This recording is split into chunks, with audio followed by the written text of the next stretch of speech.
고환이 상한 자나 음경이 잘린 자는 여호와의 총회에 들어오지 못하리라. 사생자는 여호와의 총회에 들어오지 못하리니 10대에 이르기까지도 여호와의 총회에 들어오지 못하리라. 암몬 사람과 모압 사람은 여호와의 총회에 들어오지 못하리니 그들에게 속한 자는 10대뿐 아니라 영원히 여호와의 총회에 들어오지 못하리라. 그들은 너희가 애굽에서 나올 때에 떡과 물로 너희를 길에서 영접하지 아니하고 메소포타미아의 부돌 사람 부돌의 아들 발람에게 뇌물을 주어 너희를 저주하게 하려 하였으나 내 하나님 여호와께서 너를 사랑하심으로 내 하나님 여호와께서 발람의 말을 듣지 아니하시고 내 하나님 여호와께서 그 저주를 변하여 복이 되게 하셨나니 내 평생에 그들의 평안함과 형통함을 영원히 구하지 말지니라. 너는 에돔 사람을 미워하지 말라. 그는 내 형제임이니라. 애굽 사람을 미워하지 말라. 내가 그의 땅에서 객이 되었음이니라. 그들의 3, 4대 자손은 여호와의 총회에 들어올 수 있느니라.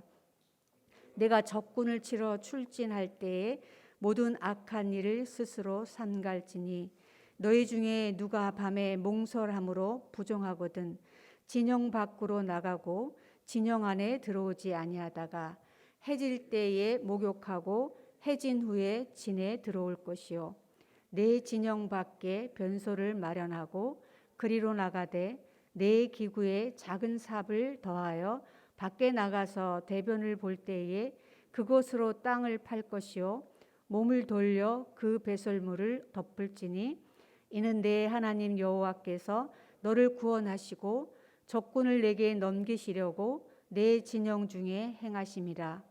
그러므로 내 진영을 거룩히 하라. 그리하면 내게서 불결한 것을 보시지 아니하심으로 너를 떠나지 아니하시리라. 종이 그의 주인을 피하여 내게로 도망하거든 너는 그의 주인에게 돌려주지 말고 그가 내 성읍 중에서 원하는 곳을 택하는 대로 너와 함께 내 가운데에 거주하게 하고 그를 압제하지 말지니라. 이스라엘 여자 중에 창기가 있지 못할 것이요 이스라엘 남자 중에 남창이 있지 못할지니 창기가 번 돈과 개 같은 자의 소득은 어떤 서원한 일로든지 내 하나님 여호와의 전에 가져오지 말라. 이 둘은 다 내 하나님 여호와께 가증한 것임이라. 내가 형제에게 꾸어주든지 이자를 받지 말지니 곧 돈의 이자, 식물의 이자, 이자를 낼 만한 모든 것의 이자를 받지 말 것이니라.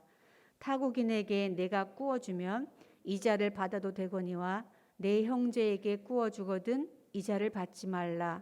그리하면 내 하나님 여호와께서 내가 들어가서 차지할 땅에서 내 손으로 하는 범사에 복을 내리시리라. 내 하나님 여호와께서 서원하거든 갚기를 더디하지 말라.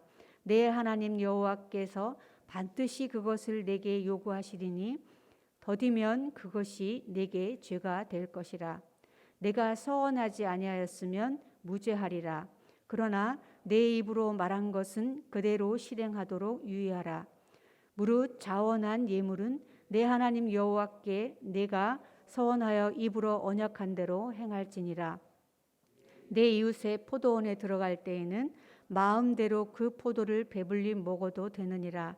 그러나 그릇에 담지는 말 것이요 내 이웃의 곡식밭에 들어갈 때에는 내가 손으로 그 이삭을 따도 되느니라. 그러나 내 이웃의 곡식밭에 낫을 대시는 말지니라. 아멘. 신명기 23장 1절부터 8절까지 말씀은 여호와의 총회에 들어갈 수 있는 사람과 들어가서는 안 되는 사람에 대해서 설명을 하고 있는데 이건 이스라엘 사람들에게 해당하는 말씀이 아니고 읽은 것처럼 여러 민족들이 암몬이나 모압, 에돔 이런 여러 민족들이 있기 때문에 이방인들에게 해당하는 말씀입니다. 왜냐하면 지금 이 모세가 이 설교를 하고 있는 대상이 바로 가나안 약속의 땅에 들어가기 전에 있는 다음 세대이기 때문에 이들이 그 땅에 들어갔을 때에 그들이 모두 전멸해야 하지만 전멸하지 못하고 살아있는 가나안의 여러 민족과 또 애굽에서부터 같이 따라 나온 사람들과 이 이스라엘의 소문을 듣고 야훼 신앙을 쫓아서 하나님을 섬기기를 원하는 사람들이 그 땅에 들어왔을 때에 그들을 이스라엘 총회에 여호와의 총회에 받아들여야 하는데 이 조건에 대해서 우리에게 설명을 해주고 있습니다. 첫 번째 1절과 2절에는 고안이 상한 자나 음경이 잘린 자는 여호와의 총에 들어오지 못한다고 말을 하고 있고 2절은 사생자도 여호와의 총에 들어오지 못한다고 하고 있습니다. 여기는 민족이 다른 절처럼 이렇게 구분이 되어 있지 않지만 추측하건대 가나안의 우상 숭배자들을 해당한다고 여기고 있습니다. 왜냐하면 고안이 상하거나 음경이 잘린 자는 이렇게 의식적으로 제의적으로 신전에 들어가서 그 신앙 때문에 자기의 몸에 이렇게 의식적으로 해를 가하는 이런 행위를 했던 사람들에 대해서 하나님께서 여호와의 총회에 이런 사람들은 들어올 수 없다. 하나님을 대적하는 신앙을 가지고 있기 때문에 들어올 수 없다라고 말씀을 하고 있고 두 번째 사생자에 대한 것도 이 용어는 구약 성경에 2번밖에 안 나오는데 그래서 어떻게 설명을 해야 될지 모르겠지만 일단 2가지 의미가 있습니다. 들어가 살고 있는 이스라엘 사람과 그 땅에 있는 이방인이 결혼을 법적으로 하지 않았지만 아이를 낳았을 때 그 사생아를 여호와의 총회에 합법적으로 드릴 수 없다는 거. 그 다음에 근친상간이나 여러 가지 불법적인 관계 속에서 나온 아이들 또 제의적으로 이방 신전에서 창기를 통해서 후손이 나왔을 때 이런 2 경우를 모두 생각해서 사생자는 그런 아이들은 이스라엘 여호와의 총회에 들어갈 수 없다고 말하고 있습니다. 여기서 여호와의 총회라는 말씀이 이 23장에만 4번이 나옵니다. 23장 1절부터 4절까지 딱 4번이 나오는데 다른 본문에는 여호와의 총회라는 말씀이 나오지 않고 총회라는 말은 나옵니다. 총회라는 말은 이 모세오경에서 신명기부터 나오기 시작하는데 이스라엘 백성들이 시내산에서 언약을 맺을 때에 하나님이 불붙는 산에서 말씀을 하시고 그들이 산 아래에서 하나님의 말씀을 들을 때에 그 무리를 이 신명기에서는 너희가 너희 총회의 날에 이렇게 총회의 날에라는 그들의 모임을 얘기하고 있습니다. 또 신명기를 마치면서 31장 30절에도 이스라엘 총회에게 모세가 이 모든 말씀을 노래로 만들어서 전했다라는 말씀이 있습니다. 그래서 이스라엘 총회와 너희 총회라는 것은 그들이 혈통적으로 가지고 있는 출애굽한 백성들 그리고 출애굽한 이후에 광야에서 죽고 난 그 다음 세대를 일컬어서 이스라엘 총회와 너희 총회라는 말이 쓰였는데 오늘 본문에서는 여호와의 총회라는 말이 23장에서만 나오기 때문에 이 말씀은 가나안 땅 약속의 땅에 들어갔을 때에 하나님이 과연 하나님이 선택한 부름 받아서 형성한 그 총회의 구성원으로 이방 민족을 받아들인다는 말씀으로 이 총회가 확장돼서 여호와의 총회라는 말이 여기에 사용된 것입니다. 그래서 여호와의 총회에 이 가나안의 여러 가지 좋지 않고 하나님에게 악이 되는 것들을 행했을 때에는 들어오지 못하는데 3절부터 또 6절까지는 특별히 암몬과 모압 지파가 이 여호와의 총에 들어올 수 없다는 조건이 있습니다.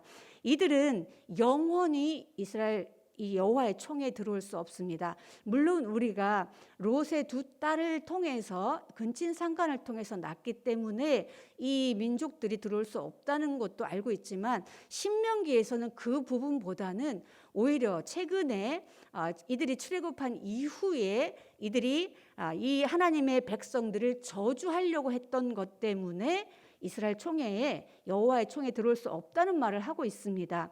이 말은 아브라함에게 하나님께서 언약을 하셨을 때에 내가 너를 축복하는 자를 복주고 너를 저주하는 자를 저주하겠다고 하시는 그 언약 속에서 오늘 이 믿음으로 아브라함에게 하나님이 하나님의 자녀 삼고 그를 통해서 이방을 복주시기를 원했던 이 일을 통해서 여호와의 총회 속에 결코 하나님이 복주겠다고 작정한 이 일을 거부하는 사람들, 오히려 저주하는 사람들을 들어오지 못하게 하는 말씀으로 우리에게 주시고 있습니다.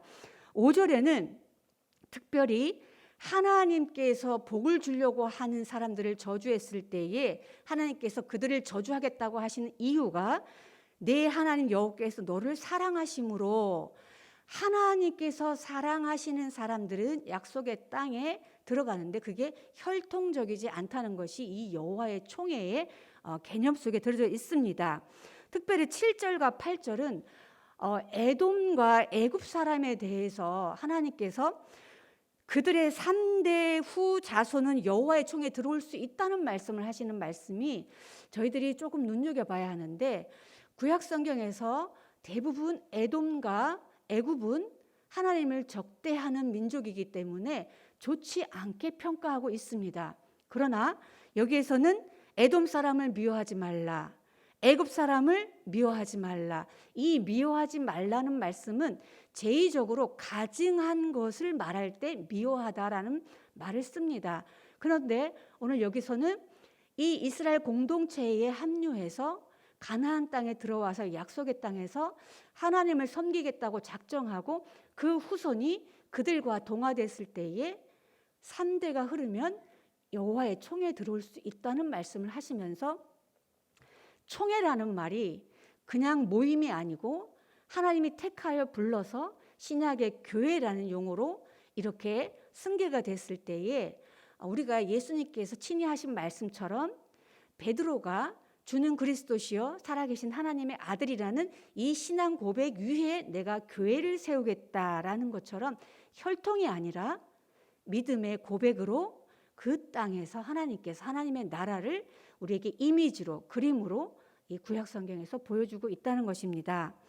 9절부터 14절까지는 이 이스라엘이 가나안 땅에 들어갔지만 적들을 무찔러야 하는 전쟁에 임할 때에는 블레셋이나 여러 가나안 지역으로 흩어질 때에 여호와의 계획을 따라서 항상 진영에 하나님이 함께 하시는 전쟁을 해야 하는 장면 속에서 주시는 말씀인데, 여기에 10절에 보시면 너희 중에 누가 밤에 몽설함으로 부정하거든 진영 밖으로 나가고 진영 안에 들어오지 아니하다가 해질 때에 목욕하고 해진 후에 진영에 들어오라는 말씀이 있습니다.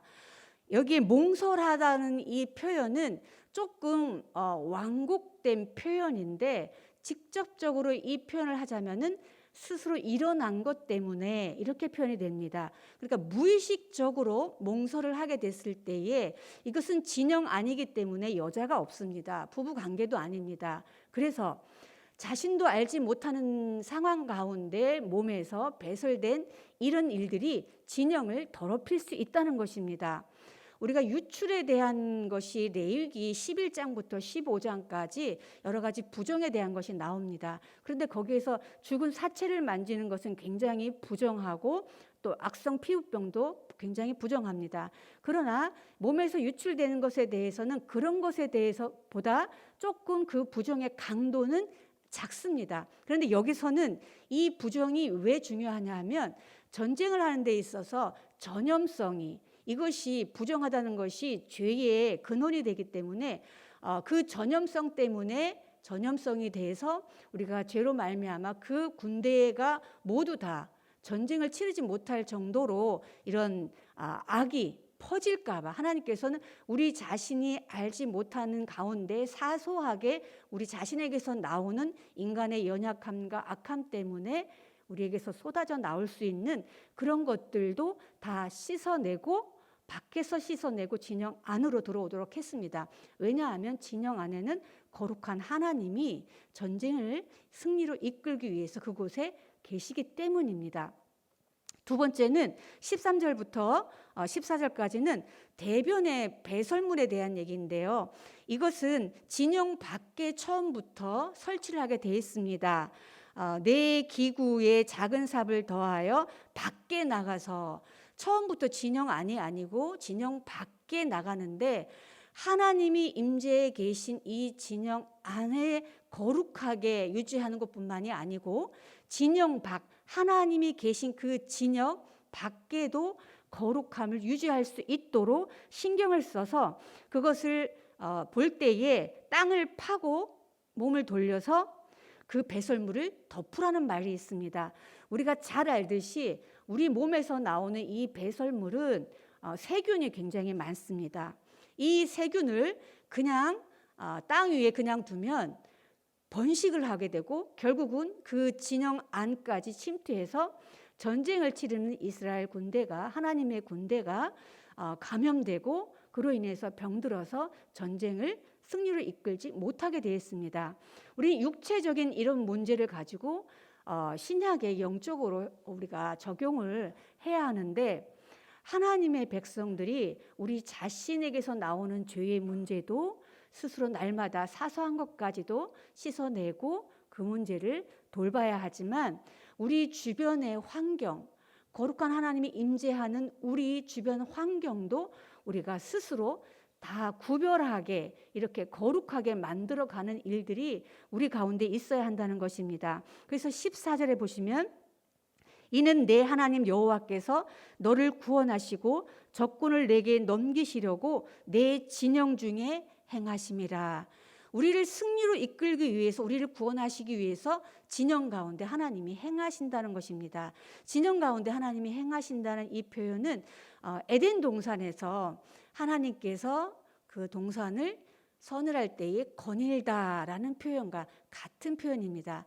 하나님이 계시는 그 동산이 거룩해야 하는데 죄를 지은 아담과 하와가 그곳에 숨어 있었습니다. 그래서 그들은 결국 추방당할 수밖에 없었고, 다시 죄를 씻는 과정을 통해서 에덴 동산, 하나님이 계신 성전으로 회복시켜 주시는 은혜가 지금 우리가 살고 있는 이 신약 시대를 통해서 은혜를 베풀어 주셨는데, 동일하게 이 구약의 진영에서도 하나님께서는 하나님이 계신 곳에는 죄가 들어올 수가 없습니다. 부정이 들어올 수가 없습니다. 그래서 반드시 밖에 나가서 씻고, 그리고 밖에도 그 거룩함을 유지할 수 있도록 해야 우리가 진영 안에서 영적인 전쟁을 승리할 수 있도록 하나님께서 우리 안에서 강건하게 일하실 수 있도록 우리를 돕는다는 것입니다. 우리 자신을 한번 돌아보시고 우리 안에 감추어져 있는, 다른 사람을 알지 못하는 내 몸에서 나오는 사소한 것이라도 그것이 죄가 되어 더 큰 문제를 일으키지 않도록 날마다 그것을 해결하는 저희가 됐으면 참 좋겠고, 또 우리 주변 환경까지도 우리가 그 환경 때문에 죄로 전염된다면 우리에게 하나님이 일하실 때에 이게 장애가 되지 않겠습니까? 우리의 거룩성을 더 유지해서 하나님이 마음껏 우리 안에서 일하실 수 있는 그런 저희가 되기를 소망합니다. 하나님 아버지, 우리는 연약한 존재라 의식하지 않은 상태에서도 죄를 짓게 되는 모습을 발견합니다. 아무리 의식하면서 죄를 짓지 않으려고 해도 부지 중에 이미 죄 가운데 있는 모습들은 하나님의 은혜 없이 살아갈 수 없는 존재임을 깨닫게 합니다. 날마다 자신을 돌아보며 작은 일에도 하나님의 뜻에 민감하게 반응하는 저희들이 되게 인도해 주시옵소서.